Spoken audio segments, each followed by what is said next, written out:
At first light today, folks who believe Texans should have to show identification to vote, and some who are against the idea, showed up at the state capitol for today's hearing on one of the session's most controversial pieces of legislation. Red was the color of choice for those supporting the bill, including some spurred on by an email from Texans for Rick Perry that said, quote, "Liberal special interests are intent on burying this bill and denying Texans a fair election process."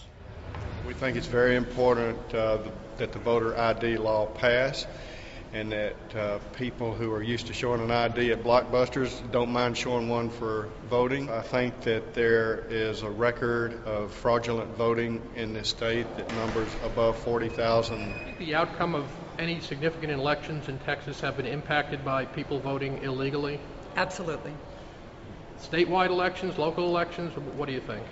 Both. If you read the history of how LBJ was first elected to the Senate, you'll remember Box 13, which was the box that was long searched for and that ultimately turned out to sway that election. I'm afraid votes are cast in the name of folks who are deceased.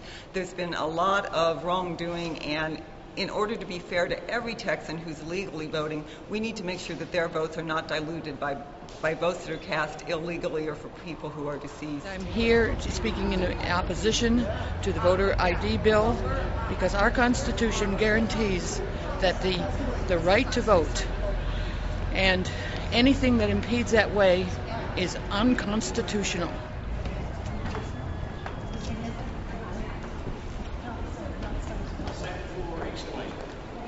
And I think it's important because I want U.S. citizens voting. Do you think the outcome of elections has been significantly impacted by illegal voters' participation? I think there's a possibility.